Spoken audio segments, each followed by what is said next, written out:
원전이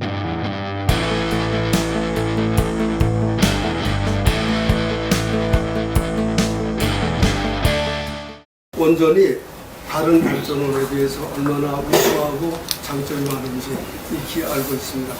근데 자금의 그 문재인 정부의 탈원전 정책가 지금 이슈가 되고 있는데, 그래서 이 원전의 얼마나 원전이 소중하고 원전이 중요하다는 걸 이번 기회에 여러 우리 대표님들께 좀 알려드릴 가치가 있다고 생각해서 제가 자료를 좀 준비했습니다. 자료도 나중에 드릴 건데요. 자료를 준비하고 우선 한 20분 동안 제가 말씀을 드리려고 합니다.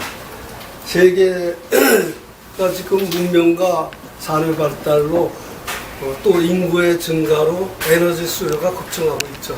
그 급증하는 에너지 수요를 다 화석연료인 석유, 석탄으로 지금까지 썼죠. 그러다 보니까 큰 난제가 두 가지가 이제 대두되는데, 하나는 에너지 위기 문제, 또 하나는 온실가스에 의한 지구 환경 문제, 두 가지 문제가 대두되는데, 두 가지 문제를 확실히 풀 수 있는 게 원자력이라는 게 이제 증명이 되고 다 얘기가 됩니다.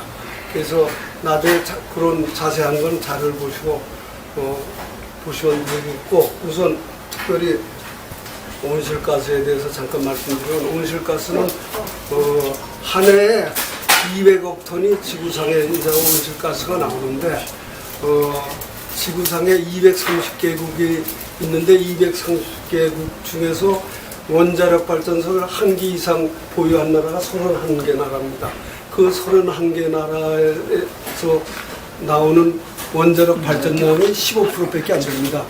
나머지 85%를 일부 재생에너지 제외하고는 85%가 다 화석연료로 쓰고 있습니다. 세계가. 그러다 보니까 그런 지구 환경 문제가 대두되는 겁니다.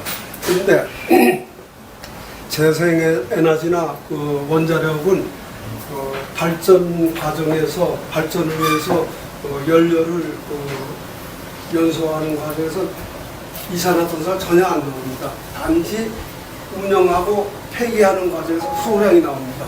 이 원자력 발전소의 그 연료인 우라늄은 석탄의 100분의 1, 그 다음에 태양광이나 풍력보다도 적게 나옵니다. 그러니까 거의 안 나온다는 얘기죠.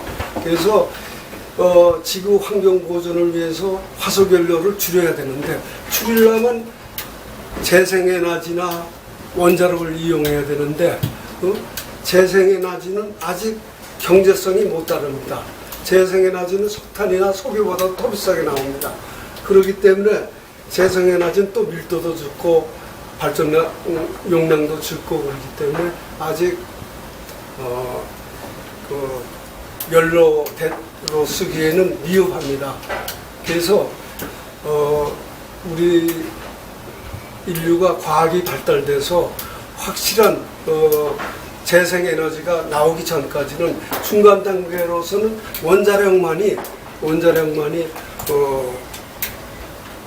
원자력만이 그런 난제, 두 가지 난제를 풀 수 있다고 생각합니다. 그래서 그런 기타 더 자세한 얘기는 책자를 보시면 아시겠고, 1979년에 미국의 3마일 원전 사고가 일어나게 됩니다. 그 다음에 그 이후에 1986년에 우크라이나의 체르노빌 사고가 일어나죠. 아시다시피. 그래서 두 사고로 인해서 미국을 위시해서 서방 선진 유럽 국들이 이걸 위시해서 전 세계가 원전을 스톱을 합니다. 가뜩이나 부정적인 이미지를 갖고 있는데, 원전 사고가 나는 바람에 원전을 사실 안전하게 얼마든지 유용하게 이용할 수 있는 것을 강화하고, 원자력 하면은 다 핵폭탄 같이 취급하고 위험시설로 인식되기 때문에 원전을 다 중단하게 됩니다. 그러고 이제 몇십 년이 지납니다. 원전을 다 중단했죠. 지나다 보니까 산업은 계속 발전하고 인구는 늘어나고, 그런데 에너지 수요는 계속 급증합니다. 그 급증하는 에너지 수요를 순전히 화석연료로만 이용합니다. 그 화석연료를 이용하다 보니까 그 화석연료가 석유, 석탄 아닙니까? 그 석유의 매장량의 4분의 3이 정치적으로 항상 말썽이 있는 말썽이 상존하 있는 중동 지역이 4분의 3이 묻혀 있습니다.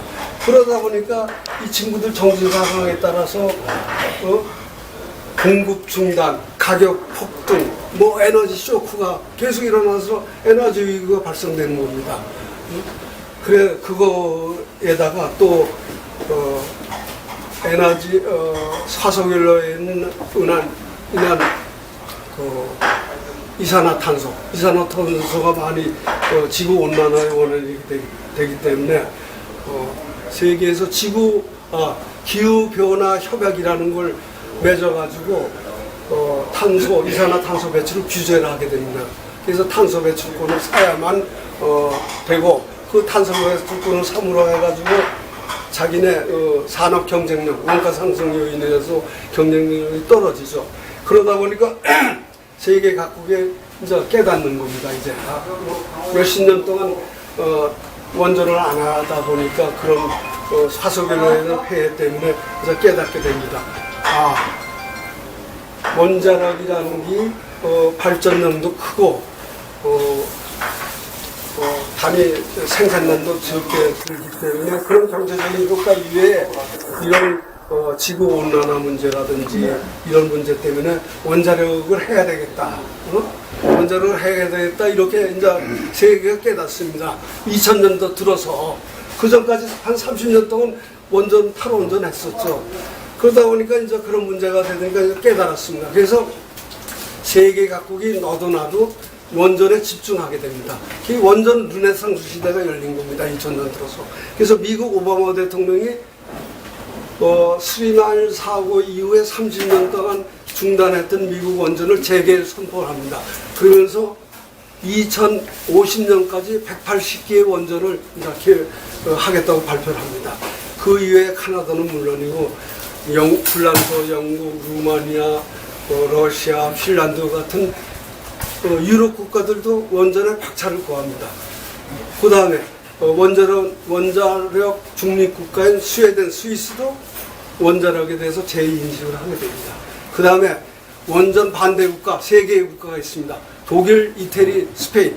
이 3개의 국가도 마음을 이제 다시 원전을 재검토를 하는 단계고, 그 다음에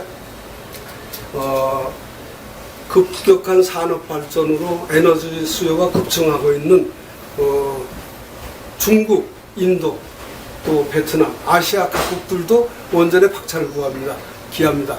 중국을 예를 들면 중국은 27기를 운영하고 있는데 매년 6 내지 8기를 원자력을 건설해가지고 2020년까지 90개의 원전, 2030년까지 110개의 원전을 무차별하게 지금 계획을 하고 있습니다. 중국은 당초 해안에만 안전한 데만 원전을 짓겠다고 그러더니 그거 다 무시하고 내륙에도 다 짓습니다, 지금. 중국은. 그 인도도 64기를 짓습니다. 그 세계 각국이 이제 원전에 이렇게 집중하는데, 그러다 보니까 국제원자력기구 IAEA에서 발표한 게 앞으로 2030년까지 현재 지구상에 436개의 원전이 있는데 430기를 더 짓는다. 무려 1조 달러 1200조입니다. 거기에다 중장기적으로는 1000개의 원전. 그러니까 1000개의 원전이면 2조 5천억 달러, 3천조 원입니다. 공사비만. 이제 소요된다고 IAEA에서 발표를 했죠. 그래서 드디어 원전 르네상스 시대가 열리고 다 원전에 들어가는데 여기에 찬물을 끼얹는 사태가 발생하죠. 2011년 3월에 후쿠시마 원전 사고가 납니다. 일본에서. 이 후쿠시마 원전 사고는 원자력 자체에서 문제가 있어서 사고가 난 게 아니라 지진 해일로 인해서 물이 덮치는 바람에 쓰나미로 바람에 전력 공급이 중단되니까 냉각수 공급이 안 되는 겁니다. 그러니까 사고가 난 겁니다.